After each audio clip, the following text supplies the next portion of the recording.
Welcome back to my channel. বন্ধুরা কেমন আছো? ভালো আছো? নিশ্চয়ই ভালো আছো। আর চলে এসো, আজকে আমি তোমাদেরকে একটা রেসিপি দেখাবো। সেটা হচ্ছে, দেখো বন্ধুরা, দেখো এই যে মোচা সেদ্ধ করে রেখেছি। হ্যাঁ, নুন দিয়ে হলুদ দিয়ে আমি একটু সেদ্ধ করে জলটা ফেলে দিয়েছি, কারণ আমি সেদ্ধ করা দেখালাম না, ভিডিওটা অনেক বড় হয়ে যাবে। তারপরে নিয়েছি দেখো ছোলা, ছোলা কড়াই নিয়েছি, এটাও সেদ্ধ করে রেখেছি। আর নিয়েছি আলু দেখো, আর দেখো ওই যে নারকেল নিয়েছি, নারকেলটাকে আমি কুচি কুচি করে কেটে নিয়েছি। আর নিয়েছি কাঁচা লঙ্কা। আর এইদিকে দেখো ফোড়নের জন্য নিয়েছি হলো তেজপাতা, সাদা জিরে আর শুকনো লঙ্কা। হ্যাঁ, তারপর মশলার মধ্যে নিয়েছি ধনের গুঁড়ো, জিরের গুঁড়ো, হলুদ আর কাশ্মীরি লাল লঙ্কার গুঁড়ো আর নুন। এবার আমি তোমাদেরকে শুরু করছি। তোমাদের দেখো বন্ধুরা, আমি কড়াটা বসিয়ে দিয়েছি, গরম হয়ে গেছে। এবার আমি তেল দিয়ে দিচ্ছি, তেল দিয়ে দিলাম। তেলটা একটু গরম হতে দিচ্ছি। প্রথমে আমি কি করব, তেলের মধ্যে একটু হলুদ দিয়ে দিলাম, কারণ আমি আলুটা ভাজবো সেই জন্য।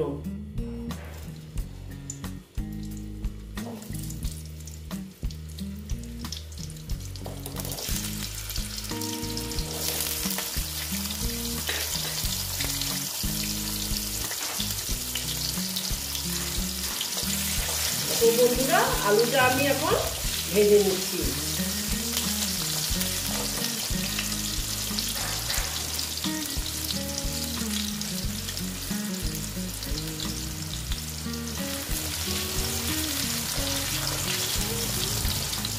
একটু ভালো মতন ভেজে নেব, একটু লাল লাল করে।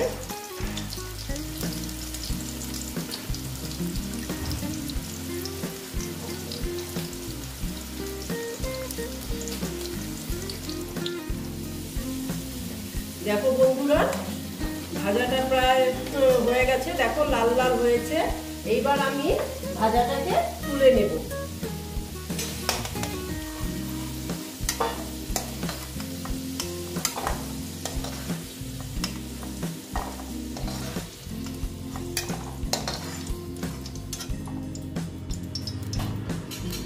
তারপর আমি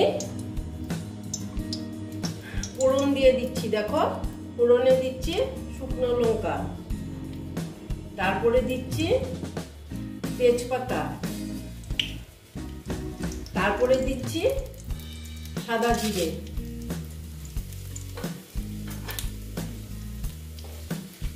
দিয়ে এটাকে আমি ভালো মতন ভেজে নিচ্ছি, যতক্ষণ পর্যন্ত এটার মিষ্টি গন্ধ না বের হবে ততক্ষণ পর্যন্ত আমি এটা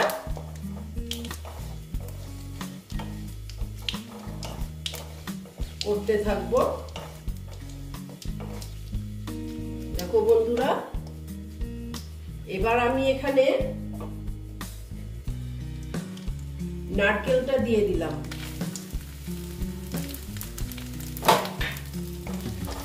নারকেলটা একটু ভেজে নিচ্ছি।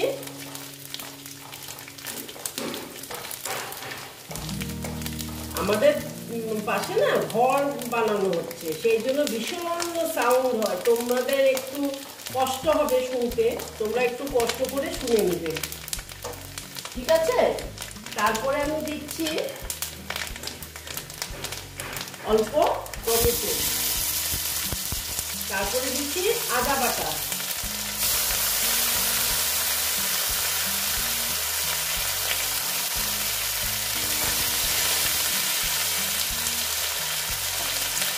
তারপরে দিচ্ছি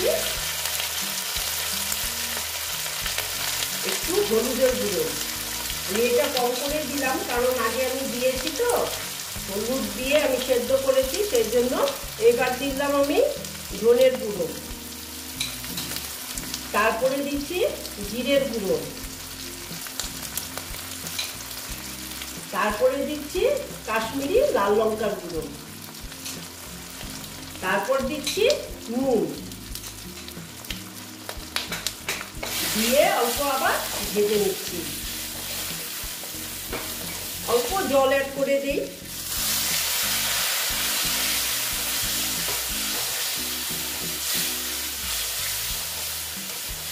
অ্যাড করে আমি আস্তে আস্তে এটা সাঁতলিয়ে নিচ্ছি, মানে কষিয়ে নিচ্ছি।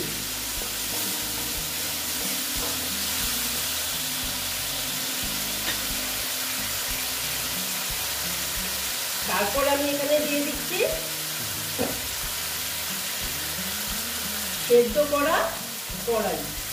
দেখো আমি ছোলা সেদ্ধ করে রেখেছিলাম, এটা দিয়ে দিলাম।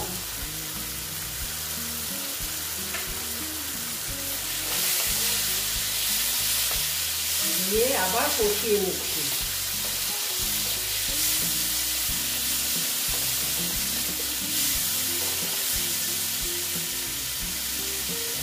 তারপরে দিচ্ছি আমি আলুটা।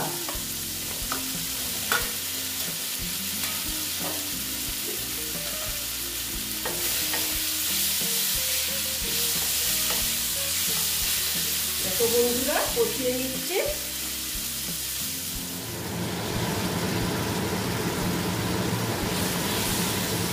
একটু এটা ঢেকে দিই, বুঝেছ?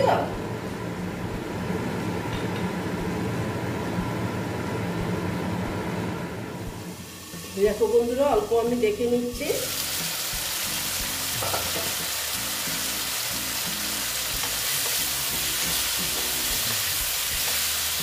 এটা প্রায় কষানো হয়ে গেল।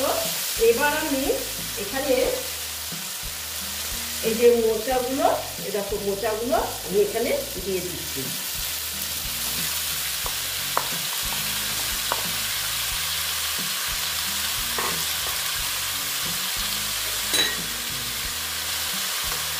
দিয়ে আবার মোচা সিদ্ধ একটু কষিয়ে নেব।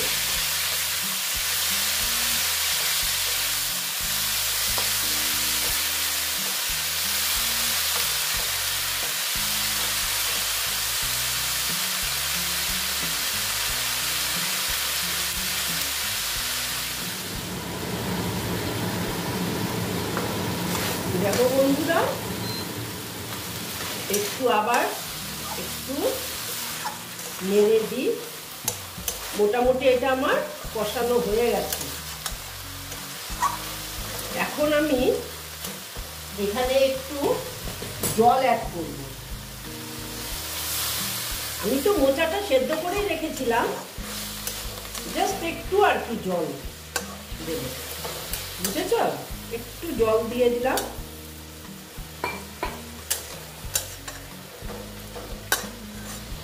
দিয়ে এখন আমি দিচ্ছি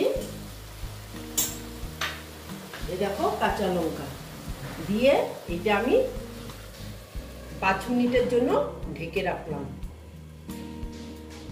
দেখো বন্ধুরা অল্প দেখে নিচ্ছি।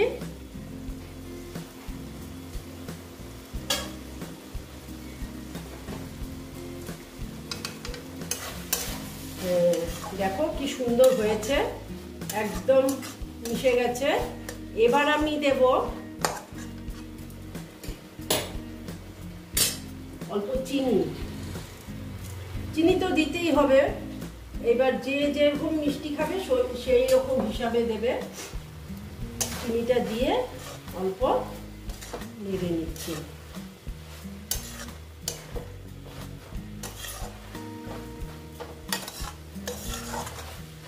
তারপর আমি দিচ্ছি একটু গরম মশলা। আমি অল্প করে দিলাম, আমাদের বাড়ি গরম মশলাটা একদম পছন্দ করে না তো সেই জন্য। তারপরে দিচ্ছি ঘি।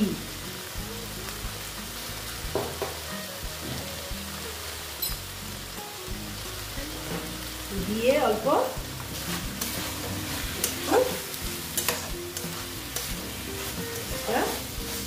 একটু নেড়ে নিলাম,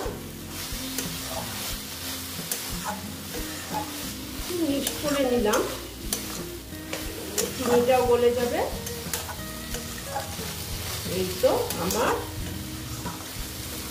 মোচার রেসিপিটা কমপ্লিট হয়ে গেল। এবার আমি এটাকে ঢেকে দিলাম, হ্যাঁ, আর গ্যাসটা অফ করে দিলাম। 5 মিনিট রেখে তারপরে তোমাদেরকে আমি সার্ভ করে দেখাচ্ছি। এই দেখো বন্ধুরা, আমার মোচার ঘন্ট কমপ্লিট হয়ে গেল। তোমরা এরকম করে খেয়ে দেখবে, আশা করছি ভালোই লাগবে। যদি ভালো লাগে তাহলে আমার ভিডিওকে লাইক করবে, আমার চ্যানেলকে সাবস্ক্রাইব করে তোমরা সামনের দিকে এগিয়ে নিয়ে যাবে। নেক্সট রেসিপি নিয়ে আবার তোমাদের কাছে আমি ফিরে আসব। ওকে বন্ধুরা।